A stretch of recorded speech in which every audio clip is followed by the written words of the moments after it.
Bom dia, moçada do nono ano, que é o professor Edgar de Geografia.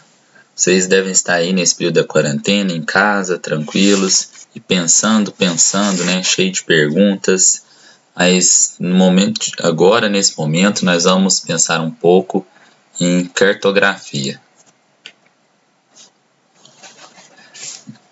Na sequência aí do nosso conteúdo, nós vamos tratar da cartografia, que começa na página 42 do seu livro, vai até a página 46. Vocês devem estar se perguntando, nós já conversamos sobre isso na aula, mas nós vamos fazer um reforço desse conteúdo para a gente dar sequência, assim que as aulas voltarem ou nas próximas videoaulas, no conteúdo, porque essa parte é uma base importante para que a gente possa dar sequência na parte de escala.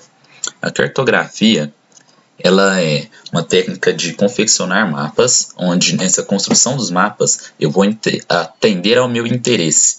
Se é uma questão estratégica, se é uma questão de estudo, se é uma questão de pesquisa, de descoberta de recursos. Então a cartografia é um tipo de poder que pode ser exercido por instituições, por Estado, porque é uma informação, e a informação ela traz um poder para quem é detentor da mesma.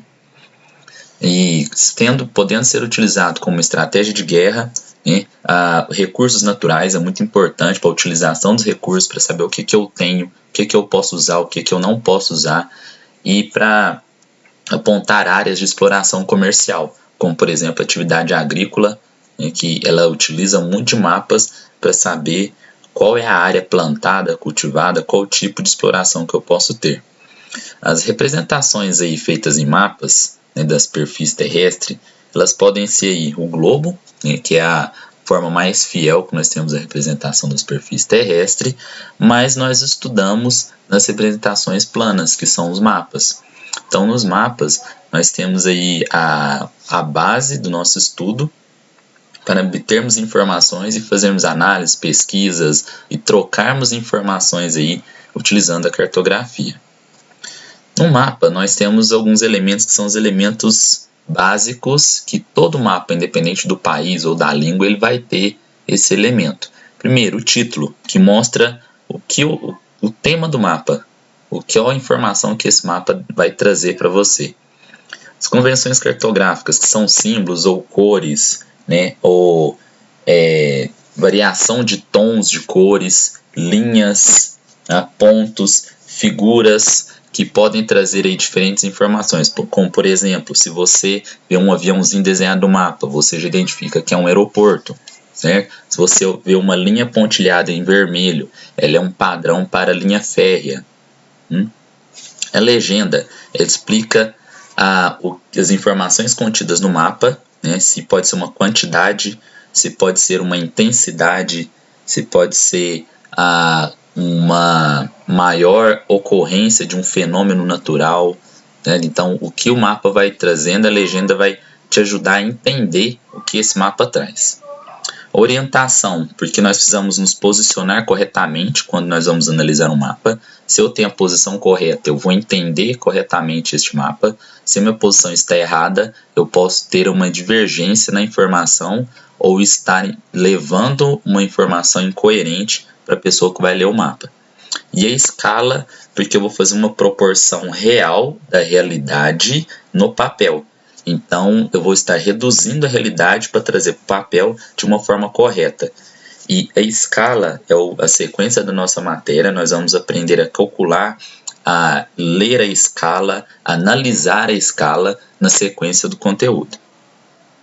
E a fonte, porque nós precisamos colocar a origem dos dados, saber se essas fontes são confiáveis ou não, se nós podemos seguir e compreender esse mapa, ou se ele é apenas um mapa como mapas turísticos, que você tem algumas informações, muitas vezes não tem uma base técnica ou científica, mas ele te informa, ele atende a sua necessidade, então depende. Se é para um estudo, você se preocupa mais com a fonte. Se é para um uso do dia a dia, do cotidiano, e você já conhece o local, a fonte nem é tão importante assim. Os tipos de mapa, nós temos aí mapas temáticos. Por quê? Os mapas temáticos, de acordo com a sua intenção.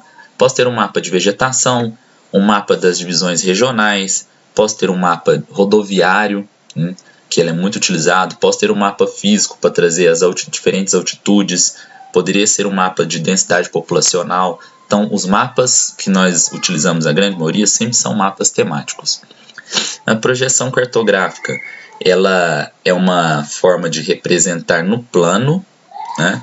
E nós temos alguns tipos de projeções, que são aí os principais.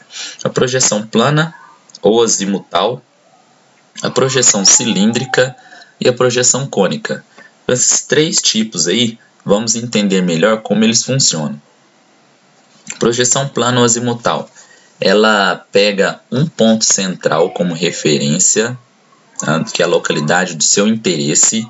A partir deste ponto central, você vai fazendo círculos, que os meridianos são representados através de círculos, e conforme você afasta do centro, diminui, aumenta a distorção.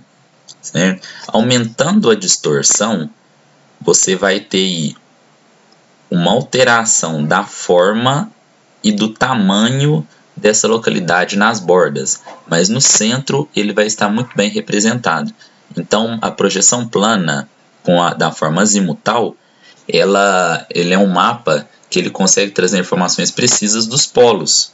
Tá? O polo Antártico ou Ártico, eles são muito bem representados nessa forma. Neste exemplo aqui, eu tenho o Círculo Polar Ártico, que essa primeira área aqui, que eu estou apontando com a seta, está muito bem representada, quando se você comparar com o Brasil, que já está na borda, ele tem o seu tamanho aí e a sua forma bastante distorcidos. Projeção cilíndrica, ela é um mapa aí que ele merece uma atenção especial, porque você pega um cilindro, representa no mapa, com os paralelos e meridianos formando uma grade, né? E ele apresenta uma distorção nas bordas. Essa distorção nas bordas, só vocês entenderem que é quando você está falando dentro do Círculo Polar Ártico ou Antártico. Então, as médias e as baixas latitudes são bem representadas, conseguem atender bem às necessidades, por isso que são mapas muito utilizados. Neste exemplo aqui, você observar dessa porção aqui, ó, entre o Círculo Polar Ártico e o Antártico, aqui, você vai ver que as áreas e as formas estão bem representadas. Então você tem uma área muito grande de continental, muito bem representada aqui nesse mapa, e ele é um mapa que é muito utilizado em escolas.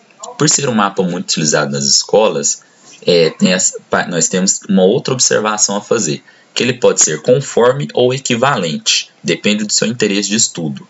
Quando ele é conforme, ele conserva a forma, certo?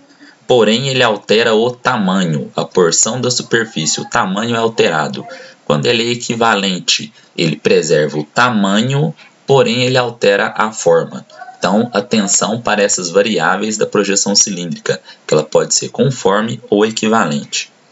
A projeção cônica é um mapa que ele é muito pouco utilizado para estudos muito específicos, normalmente para o território de um único país ou a parte do território de um país, que ele representa bem as médias latitudes. Como vocês podem ver aqui, ó, as médias latitudes seriam aí as regiões, a zona temperada do planeta. Por quê? É uma faixa onde a distorção é baixa numa região muito pequena, tá vendo?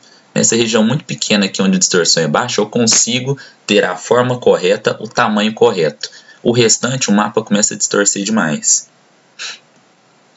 E para a gente chegando aí no fim, nós temos a projeção de Peters, que é uma projeção que ele é utilizado por alguns autores porque ele mantém o tamanho dos continentes de uma forma bem precisa. Porém, ele tem um detalhe, ele distorce a forma. Tá vendo que os países estão alongados, mas o tamanho está bem representado, né? E uma outra observação com relação à projeção de Peters é que ele faz aí, na década de 70, uma inversão na posição dos continentes, que ele simplesmente pegou o Polo Sul e colocou na parte superior da folha, que não é comum, né, nós vermos esse tipo de mapa. Colocar o Polo Sul na parte superior não é errado, é apenas pouco usual, né? Além disso, nós temos a projeção de Haithoff, que também nós vemos muito nos livros escolares, que ela representa muito bem o tamanho dos continentes, assim como a projeção de Godet, que também representa bem o tamanho dos continentes, certo? Então aí nós encerramos as nossas questões da cartografia. Estejam bem, fiquem tranquilos, que nós estamos aí vivendo nesse tempo, né? E o tempo que nós estamos vivendo, entendam como o tema da escola, um tempo de crescimento, né? Crescer em todos os momentos é importante. Já lembrando também um pouco do tema do ano passado, que foi resiliência. Então, nós aprendemos sobre resiliência e nós temos que utilizar agora o aprendizado do ano passado de ser resiliente para poder crescer neste tempo. Fiquem com Deus e até a próxima aula.